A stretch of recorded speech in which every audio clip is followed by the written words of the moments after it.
Most importantly, these people were already there before we came in, and they will be there when we leave. So that's a much stronger foundation to build your response on than the international one. Yes, we can bring in resources, knowledge, and some experience, but those are the communities that are not just doing the rescue work, but also the ones who know what is needed and where it's needed. And so we integrate them into the response more and more. And even at my university, these are students from the Ukraine. When the war broke out, they started organizing themselves. They started collecting goods to send to their families in the Ukraine and to their communities. They just struggled to get organized. So the only thing I did is help them in, my experience on how do you organize a response, but it's their initiative. This is the youth doing it, right? The only thing that people like me bring in is experience and maybe a voice and some resources if needed. So let me wrap it up so we have some time for Q&A and you can ask me anything you want. How do you get involved? If this is you find interesting. Well, remember the two things I said. You don't have to be per se working for the UN or for FEMA or whatever to be involved in emergency response. You can help, even remotely, with mapping out social media, with bringing your expertise, with your community organization. I know it sounds very vague and abstract, but this is really how it works. 90% of the emergency response services is provided by people who are not even formally emergency responders, wherever they are located in the world. An example was in Haiti, with the earthquake, the video you saw, there was so little information on Haiti. We asked people in Miami, where a large Haitian Creole community lives, to help us translate. We reached out to people in the diaspora, depending on who is in this call. But if something happens in Malaysia or Thailand and Indonesia, and you're living in the US, you might be the one who can tell people about communities, about doing translation or looking at pictures saying, I know where this is or what happened here, right? So that's one thing. You don't have to be a formal responder. You don't have to be there per se. You can do things remotely. Second thing is, it's not only about the emergency response itself. Trust me, I also think it's cool. It's nice to get with your UN vest and a bag on the plane and go to an emergency. But most of the work is done after and before, reducing the risks and recovering from an emergency. That's where we need to really make tough decisions. We need information, we need specialists. And then the first thing I want to tell you is be a specialist. In my experience, the UN, the EU, a lot of these agencies, they get many applicants that want to help to make the world a better place. But what we first of all need is a specialist. I'm very glad you want to make the world a better place, but if we're looking for an architect, or an information manager, or a psychologist, or an economist, or whatever your background is, that's the first we're looking for. Second is your motivation, all these other things. So become a specialist. That makes it easy. Like my background, as I told you, is not in emergency response at all. I'm not a firefighter or a medic. My background is IT and information management. I know how to do IT projects. So when they said, oh, but we need somebody who can do this, but in an emergency, yes, we hire you. A good friend of mine at the Red Cross once said, in my field, I'd rather hire an information manager and train him or her to be an emergency responder than I hire an emergency responder and need to train that person to be an information manager. So just to tell you, your specialty is what makes you unique. So how do you get involved? Well, Mike already told you that one of the big events that is coming up is the HNPW, the Humanitarian Networks and Partnerships Week. And at this event, there's hundreds of sessions organized on all kinds of topics, from logistics to psychology, from AI and data science, to community-driven approaches and serious gaming, all of those things. But it can be quite daunting to find your way around the event, even if you participate remotely.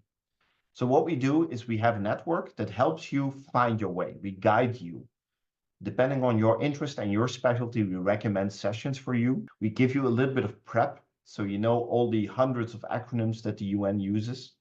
And we tell you a little bit about what to expect at the event, but also try to give you a voice. So if you want to attend the event, it's free. I mean, you have to cover your own cost if you want to travel to Geneva, but you can also participate remotely. You can just register with us. We will keep you informed. Here is the QR code and the link. You might also want to reserve the dates, and keep in mind that most sessions will be during the daytime European daytime, which is 6 hours ahead of you. So something to keep in mind for your schedule. I think with that, I've talked for about like 50 minutes. So as I agreed with Michael, I'll leave it at that. I think I've talked way too much. I've given you a little bit of background of crisis management and humanitarian aid in general, but I'm happy to open the floor to any questions you have, or whether it's about me, my work, the emergency response, humanitarian aid, or the HPW, or how to get involved. Let me know. Thank you so much for listening to me. I was happy sharing this story with you, and hopefully there were some interesting bits for you to pick up. Thank you, Carolyn. Thank you so much for presenting and for taking the time out of your day to do this, because I know it's like 1 a.m., so that must be rough. 2 a.m. at this point, but yeah. Oh, geez. Okay, well, thank you so much. So if anyone has any questions, feel free to unmute or type it in the chat. But in the meantime, I was wondering if you could tell us, like, what do you think has been the most difficult part about working in humanitarian aid and like being deployed? And how did you overcome that? That's an interesting question. So I think my answer will be twofold. So the first hard part is, a lot of people ask me, how do you get into this field? And I don't really have a clear answer. It is something I stumbled upon. But I think, and what I said in the talk as well, the hardest part was finding a connection and meeting people, because it's not a full-time job, unless you work for the UN, and I don't work full-time for the UN. Emergency response is really something that we have as a roster or standby capacity. So I have my job at the university, I have my expertise and experience, and if needed, I respond to an emergency. So it's not my full-time job. And I stumbled upon this because I was working on information management, and I told people, listen, your IT systems are really outdated and they're bad. And then they said, oh, do you think you can do better? I said, I know I can do better. Great, then you do it. So sometimes you need to be a bit bold, but again, it helps to have this specialty, because I came from commercial sector and I saw people making spreadsheets in emergency responses that were horrible. And I thought, but have you never learned how to properly organize your data or use a database or something? And they haven't. So yeah, sometimes, and I said, okay, I'll help. So sometimes you just need to volunteer, contribute, so people get to know you and show your expertise, and then you will be known for that expertise. So that's the hard thing I found about getting started in this field. But my answer to that is, be a specialist. It makes it much easier for people to connect with you, because then you will have something interesting to tell them. They meet plenty of young people who want to help, but there are not that many young people who say, but listen, I'm an expert in AI or logistics or psychology or whatever you do. I can help with that part. And I think you're all in this program because you are bright, because you have an interest. So use that, add not just the humanitarian and philanthropy part, but add a expertise as well, whether it's law, psychology, doesn't matter. And the hard part I found nowadays in responding is that I have a family, and since 2 years, I have a son. So it makes I'm a bit less flexible when people ask me, like the Turkey earthquake, can you go in 3 hours? Yeah, I have to, my wife is, my family-in-laws in China. My other parents are living in another city. So it's not that easy for me to say, okay, bye, I'm gone. I'm going to go disappear for 3 weeks to an earthquake. And this is also my recommendation to you, assuming you're all young, that you don't have a mortgage, that you don't have kids, use the freedom you have, go explore the world. When I was younger, I lived in Africa, I lived in India, I went to Haiti. That's something I found hard these days, that I don't have that flexibility to say, yeah, I'm going. So I envy young people that have that flexibility, that don't have those middle-aged, tied down roots that take away the flexibility. So you can live anywhere in the world. You can contribute, your time, your volunteering efforts anywhere. So make use of that as you can.